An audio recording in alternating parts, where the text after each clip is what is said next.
বাবুন এজা ইহতালামাতিল মারা, 22 নম্বর অধ্যায়। এই অধ্যায় হচ্ছে মহিলার যদি স্বপ্নদোষ হয়, মহিলাদের স্বপ্নদোষ হয়, জানা আছে না নেই আপনাদের? কিন্তু অনেকে জানেন না, কারণ মহিলাদের স্বপ্নদোষ পুরুষদের তুলনায় অনেক কম হয়। অনেক মহিলা হয়তো 40 বছরও জানেই না স্বপ্নদোষ, কারণ হয়ই না হয়তো, কারণ মহিলাদের খুবই কম হয়, পক্ষান্তরে পুরুষের কারো কারো তো অনেক বেশি হয়, প্রতিদিন অনেকের হয়, যখন ঘুমায় তখনই হয়ে যায়। এটা যদি মানে সীমা ছড়িয়ে যায় তখন এটা রোগের পরিচয়, তখন চিকিৎসকের পরামর্শ নেওয়া উচিত। কিন্তু সপ্তাহে 1 বার 2 বার হয়ে যাওয়া ভালো। স্বপ্নদোষ যারা অবিবাহিত অথবা যারা বিবাহিত কিন্তু দূরে আছেন পরিবার থেকে, যারা প্রবাসে আছেন, স্বপ্নদোষ মাঝে মধ্যে হওয়া উপকারী অপকারী নয়।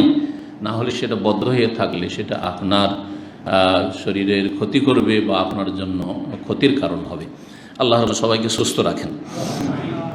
মহিলাদেরও স্বপ্নদোষ হতে পারে। জি, উম্মে সালামা উম্মুল মুমিনিন রাদিয়াল্লাহু আনহা বর্ণনা করেছেন না কাল জাত উম্মু সুলাইম, উম্মে সুলাইম আসলেন, যার নাম ছিল রোমাইসা। তার নাম কি ছিল? রোমাইসা। শুদ্ধ নাম হচ্ছে রোমাইসা। আমাদের দেশের লোকেরা বিকৃত নাম বলে, বিকৃত নাম রাখে, রমিসা বলে। কি রাখে? বাঙালিরা কোন নাম রাখে? রমিসা না, রমিসা না, কি বলবেন? রোমাইসা। উম্মে সুলাইম, যার নাম ছিল রোমাইসা। উম্মে সুলাইম কুনিয়াত ইমরাত আবি তালহা, যিনি ছিলেন আবু তালহা আনসারী রাদিয়াল্লাহু তাআলা আনহুমার স্ত্রী।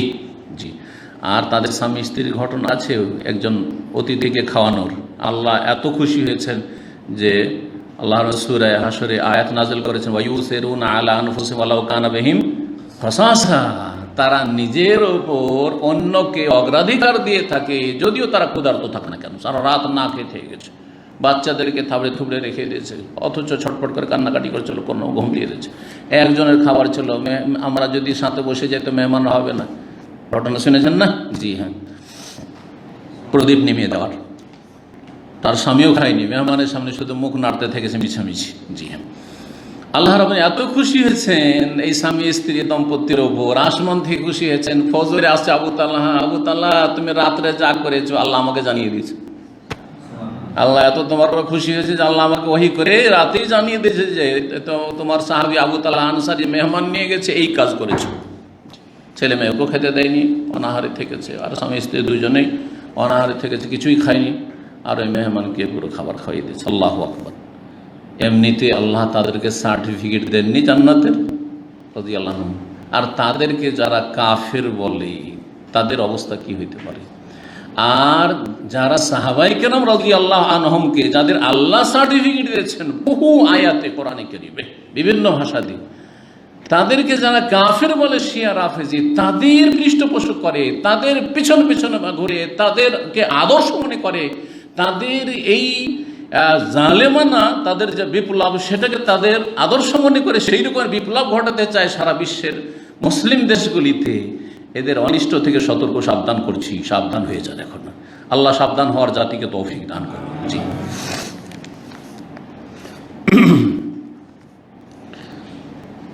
ফাকালাত বলে, ইয়া রাসূলুল্লাহ ইন্নাল্লাহ লা ইয়াস্তাহি মিনাল হক। আল্লাহ হক কথাতে লজ্জা করেন না।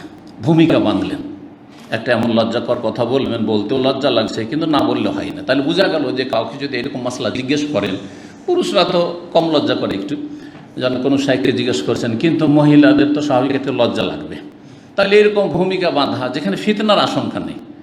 এই জন্য ফিতনার আশঙ্কা নেই এর একটা দিক হচ্ছে, মহিলারা যখন মাসলা জিজ্ঞেস করবেন কোনো পুরুষ শেখকে, প্রথম দেখবেন যে সেই শেখ দিনদার পরেজগার আপনার নজরে, 1।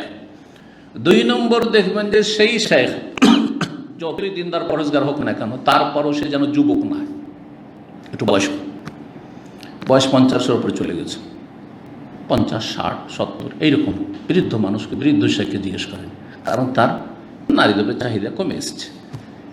কিন্তু নতুন একজন আলেম দায়ী, 25 বছর 30 বছর বয়স, 40 এইরকম, শয়তান তাকে নিয়ে খেলা করার সুযোগ বেশি পেতে পারে, তার ইমানে দুর্বলতা কখনো চলে আসতে পারে। সুতরাং এই যে আজকাল মহিলাদের জিজ্ঞাসাবাদ যে কোনো শাইখকে পেলেই হইল, আরে 25-30 বছরে নতুন নতুন ফারেক হয়েছে, এখনও ফারেক হয়নি, মদিনায় লেখাপড়া করছে অথবা কোনো জায়গায় লেখাপড়া করছে, মহিলারা তাদের কাছ থেকে কথা বলে টেলিফোনে অথবা ভয়েস দিয়ে তাদের কাছ থেকে আপনার মাসলা মাসাইল জানছে, তাদের মানে বিশেষ করে এই ধরনের মাসলা মাসাইলগুলি, এগুলো মোটেই উচিত নয়। এগুলো বড়ই ফিতনার কারণ। আজকাল দিনী ভাই দিনী বোনের নামে এইখানেই ফিতনা হচ্ছে, এখানে ফিতনা হচ্ছে, সাবধান কিন্তু। জি, তো আল্লাহ আমাদের সমস্ত ফিতনা থেকে যেন বাঁচিয়ে রাখেন। মহিলাদেরকে পুরুষদের ফিতনা থেকে বাঁচিয়ে রাখেন, আর পুরুষদেরকে মহিলাদের ফিতনা থেকে আল্লাহ বাঁচিয়ে রাখেন। আল্লাহ হক কথায় লজ্জা করেন না, ভূমিকা বাঁধলেন। হান আলাল মার আতমিন গোসলিন এজাহিয়া এহতালামাত, মহিলাকেও কি গোসল করতে হবে যদি স্বপ্নদোষ হয়ে যায়? তার মানে এই রোমাইসা রাদিয়াল্লাহু তাআলা উম্মে সালামের কি হইতো? স্বপ্নদোষ হইতো।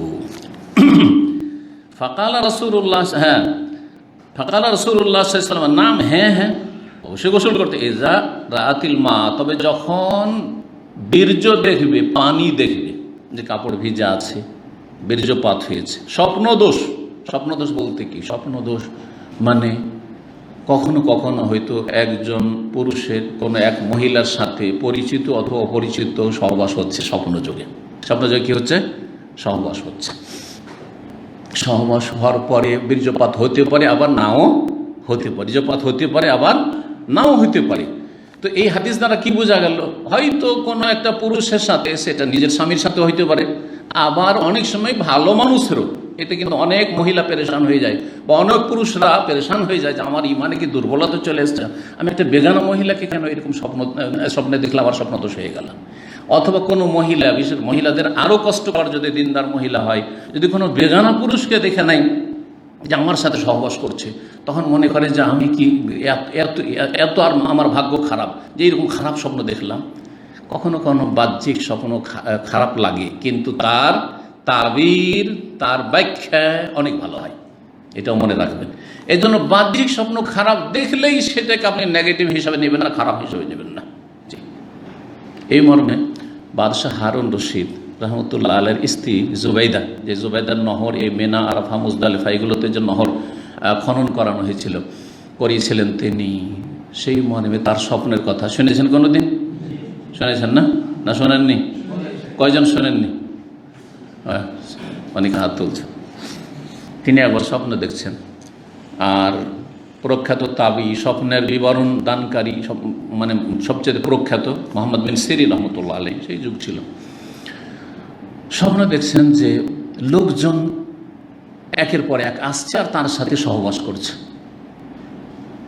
বড়ই নেক মহিলা ছিলেন, বড়ই নেক মহিলা ছিলেন। এই স্বপ্ন দেখার পরে সকাল থেকে খুব কান্না শুরু করেছেন। এমনটা কেন হইল? পেরেশান হয়ে গেছেন, এমন কেন স্বপ্ন দেখলাম? তার যে দাস ছিল গোলাম, তাকে বললেন যে, অথবা স্বামীকে বললেন যে যে হোক, তো দাসের মাধ্যমে ইবনে সিরিন কাছে এই স্বপ্নের তাবির জানতে চাইলেন। স্বপ্ন কত খারাপ, তাই না? কত নোংরা স্বপ্ন মনে হচ্ছে বাহ্যিক।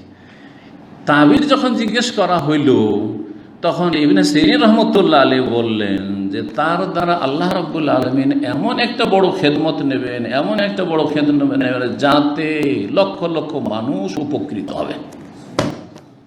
সহবাস মানে উপকৃত হওয়া, এইটা তাবির হয়ে গেল। তারপরে তার মনে আল্লাহ রাব্বুল আলামিন এমন এক কথা ঢেলে দিলেন যে আমার স্বামী হচ্ছে এত বড় বাদশাহ, আব্বাসী খলিফা, আর আমাকে আল্লাহ অঢেল ধন সম্পদ দিয়েছেন, কিছু নেক কাজ করি, মক্কা মদিনায় পানি পাওয়া যায় না, মেনা আরাফা মুজদালিফা হাজিদের কত কষ্ট হচ্ছে, তো এই নহর খনন করিয়ে দিই যাতে করে হাজিরা মেনাতে, আরাফাতে, মুজদালিফায় সব জায়গায় যেন পানি পায়, পর্যাপ্ত পরিমাণে পানি পায়। সেই নহরের নাম হচ্ছে নাহরে জুবাইদা। জি, যার এখন প্রয়োজন নেই, কিন্তু একসময় খুবই বেশি প্রয়োজন ছিল, একসময় খুবই প্রয়োজন ছিল। আর কত কোটি কোটি হাজি সাহেবগণ সেখান থেকে উপকৃত হয়েছেন। আল্লাহ রাব্বুল আলামিন ভালো মানুষদের রহম করেন, মুমিন মুমিনাত রহম করেন। তো যে কথাটা বলছিলাম, স্বপ্ন দোষ, স্বপ্ন দোষ কথাটি কিন্তু আপনারা বলেন, তাই না? কিন্তু স্বপ্ন দোষ মানে জরুরি নয় যে বীর্যপাত হবে। আচ্ছা, স্বপ্ন দোষ মানে আবার জরুরি নয় যে সহবাস হবে। এটাও একটা কথা মনে রাখেন। কখনো কখনো একজন পুরুষের একজন নারীর সাথে কি হচ্ছে? সহবাস হচ্ছে স্বপ্নে, বীর্যপাত হয়েছে, দুটাই বীর্যপাত হয়েছে আর সহবাস হয়েছে, এটা স্বপ্ন দোষ। আবার কখনো কখনো সহবাস হয়নি কিন্তু কি হয়েছে, দেখছে ভিজা আছে, কাপড় ভিজা আছে বা বীর্যপাত হয়েছে স্বপ্নে, সেটাও স্বপ্নদোষ। হ্যাঁ, আর কখনো কখনো স্বপ্ন দেখেছে মিলনের কিন্তু কাপড় ভিজা নেই, কোনো পানি টানি বীর্যপাত হয়নি। যদি এই শেষ অবস্থা হয় যে মনে হচ্ছে যে আমাদের স্বামী স্ত্রীর মিলন হয়েছে স্বপ্নে, অথবা কোনো বেগানা মহিলার সাথে মিলন হয়েছে, বেগানা পুরুষের সাথে কোনো বোনের মিলন হয়ে গেছে স্বপ্নে দেখছে, কিন্তু কাপড়ে কোনো লক্ষণ নেই, বীর্যপাত হয়নি, তাহলে গোসল করতে হবে না, হবে না? ওই কথাই বলছেন রাসূল, নাম এজার আতিল মা, পানি বীর্যপাত যদি দেখে তাহলে তখন গোসল করবে। তাহলে বোঝা গেল যে স্বপ্নদোষ কয় রকম হচ্ছে। এক হচ্ছে যে স্বপ্নে দেখছে যে কারোর সাথে মিলন হচ্ছে, হ্যাঁ, আর তারপরে তাতে কি হলো, বীর্যপাত হলো। আর একটা হচ্ছে যে স্বপ্ন দেখছে যে মিলনের কিন্তু বীর্যপাত হয়নি, আর আরেকটি হচ্ছে যে স্বপ্ন দেখেনি মিলনের কিন্তু বীর্যপাত হয়েছে। তিনটি হইতে পারে একই লোকের, বিভিন্ন সময় বিভিন্ন রকম হতে পারে স্বপ্ন দোষের ক্ষেত্রে বা স্বপ্ন দেখার ক্ষেত্রে। জরুরি নয় যে খুব নেক লোক হইলেই শুধু স্বামী স্ত্রীর মিলন দেখবে প্রবাস জীবনে আর কাউকে দেখবে না, এর বিপরীতটাও হইতে পারে। আবার খারাপ হইলেই যদি সবসময় স্বামীকে দেখে আর সবসময় স্ত্রীকে দেখে আর কাউকে দেখে না, তার মানে সে যে খুব ভালো মানুষ তারও প্রমাণ করে না। স্বপ্ন ভালো মন্দের প্রমাণ নয় কারণ, জি, এটাও মনে রাখেন।